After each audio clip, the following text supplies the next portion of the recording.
네, 국민의힘 박충건입니다. 지난 10월 2일, 그것도 추석 바로 전날, 추석 연휴 바로 전날, 도주 우려가 전혀 없는 고위공직자 한 명이 자택에서 체포돼서 수갑까지 채워져서 그것도 전 국민이 지켜보는 가운데 압송되는 전대미문의 일이 일어났습니다. 저는 이 장면을 보면서 참담함을 넘어 섬뜩함을 느꼈습니다. 제가 너무나도 잘 아는 공직자, 그래서 제 상식으로는 저분이 저렇게 백주대낮에 수갑이 채워져야 될 그런 일이 없었기 때문입니다.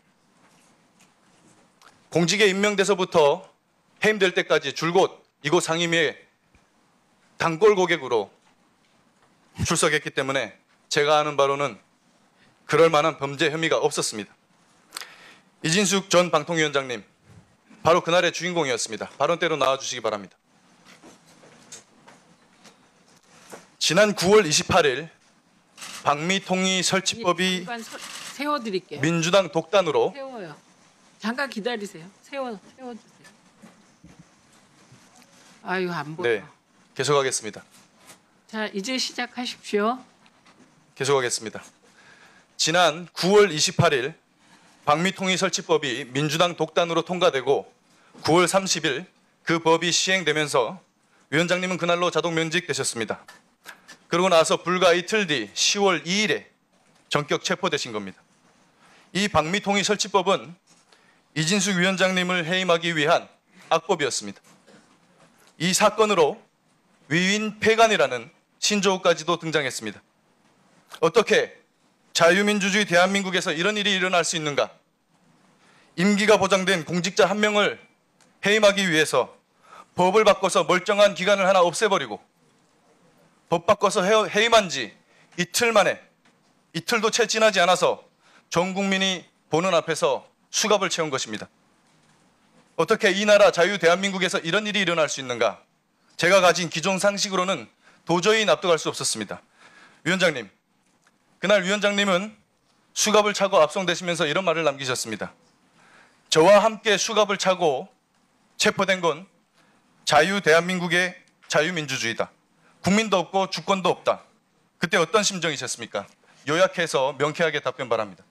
방금 의원님 말씀하신 것과 100% 공감을 하고 있고 전혀 상상하지 못한 일이었습니다. 제가 이전에도 민주당과 좌파 집단은 상상하는 모든 것을 하고 또 우리가 상상하지 못하는 것도 한다라고 이야기를 했었는데 저를 잘라내기 위해서 어떤 일도 마다하지 않을 것이다 라고 생각했던 것은 상상할 수 있는 범주.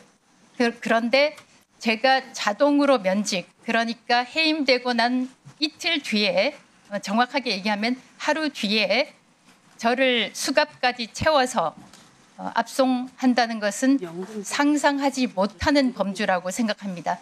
이제 이 정부는 비상식적인 것이 뉴노멀인 상황이 됐다고 생각합니다. 저는 이 사건을 이렇게 봅니다. 공개 숙청이자 공포 정치다.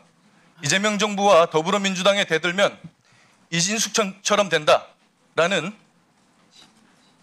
전 국민을 보라고 보낸 메시지더라고, 경고 메시지라고 봅니다.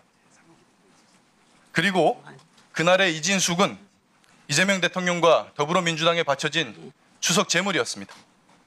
마치 우리에게 익숙한 사극의 한 장면이 떠올랐습니다. 흡사 폭군의 명절 잔치상에 축하 선물로 이진숙의 수급을 올려다 놓는 그런 모습이 아닌가. 폭군과 그 수하들은 그 수급을 보면서 웃고 떠들었겠죠. 그렇게 생각됩니다. 그리고 이진숙 위원장님은 체포 당일에 호송차에서 내리시면서 이런 말씀을 하셨습니다. 전쟁입니다. 이 말을 한 여인이 생각난다. 이재명이 시켰냐? 정청래가 시켰냐? 아니면 개딸이 시켰냐?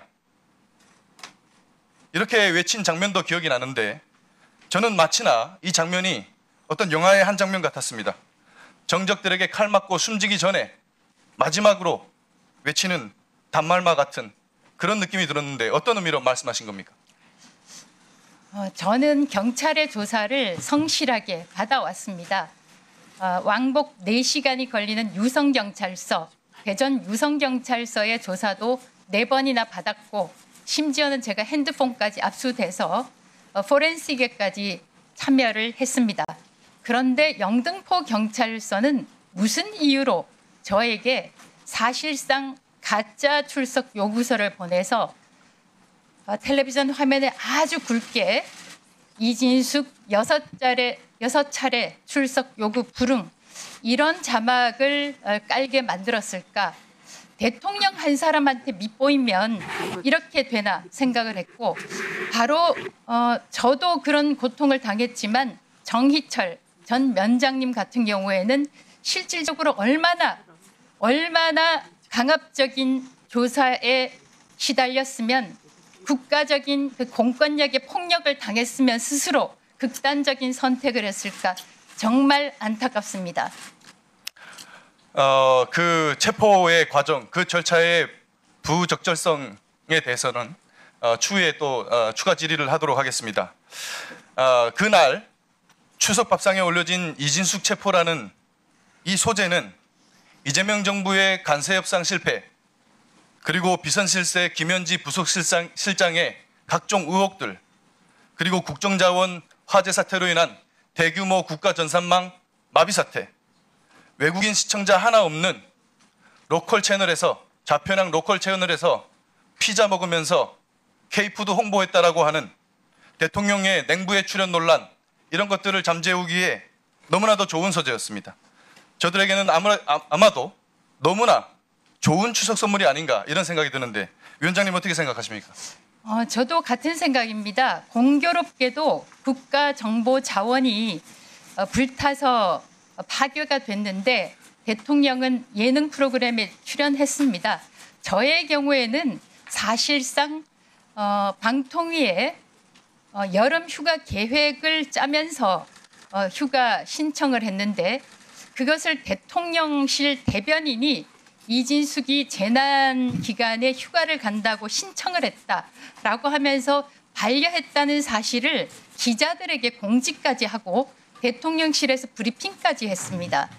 그런데 재난 기간 동안에 사실상 재난이 실제로 계속됐다면 저는 가지를 않았겠지만 국가의 정보가 다 파괴가 돼서 심지어는 우체국 배달까지 중단되는 그런 상황에서 저 개인으로서는 저도 뭐 기관장을 했지만 도저히 이해할 수 없는 예능 출연이었습니다. 이게 얼마나 졸속적이고 정말 불법적으로 행해진 구속 절차였는지 인용률이 0%에 가까운 체포 족부심이 인용돼서 체포된 지 불과 이틀 만에 석방되셨죠. 그렇습니다. 석방되시던 날 위원장님은 또 이런 말씀을 하셨습니다. 국민께서 방송에서 이재명 대통령 일정과 함께 많이 보이는 것이 법정, 구치소, 유치소 장면이다. 대통령의 비위를 거스르면 당신들도 유치장에 가실 수 있다는 함의가 여러분이 보시는 화면에 담겼다. 이런 말씀을 하신 이유가 있을 것 같습니까? 어떻습니까? 제가 이재명 대통령이 주재하는 첫 번째 국무회의에서 3특검 지금 그 활약상을 보고 계십니다만 3특검에 대해서 정치 보복으로 비칠 수 있다. 대통령께서는 선거 운동 기간에도 그랬었고 당선되고 난 다음에도 전 국민의 대통령이 되겠다. 통합의 대통령이 되겠다라고 말씀하셨는데 이런 부분 특히 국민의힘은 특검 추천에 참여하지 않고 민주당과 조국혁신당만 참여를 하게 된다면 사실상 정치 보복으로 비칠 수 있다라고 말씀을 드렸습니다. 그런데 그때부터 시작되었을까요? 각종 사퇴 압박이 이어졌고 저는 쫓겨났습니다. 그래서 지금 이제 여러분들께서 실제로 국민 여러분들께서 텔레비전 화면에서 어떤 사람들은 수갑을 차고 가고 있고 어떤 사람들은 소위 내란 동조 세력이라고 해서 특검에 불려 나가고 있습니다. 그래서 저 개인적인 생각에 수갑을 또 채울 수는 없겠지만 제 생각은 그렇습니다. 대통령한테 한번 밑보이면 당신들도 이렇게 될 수 있다, 될 것이다 그런 메시지라고 저는 생각하고 있습니다. 네, 그간 방통위원장으로서의 이진숙 위원장님 업무에 대한 그런 평가는 국민마다 다를 수 있습니다. 그러나 국민들 개개인의 평가와는 별개로 이와 같은 정말 무도한 체포 이런 일이 일어난 것에 대해서는 정말 우리 국민께서 정말 강조하시면 안 된다. 이런 말씀 추가 드리겠습니다. 이상입니다.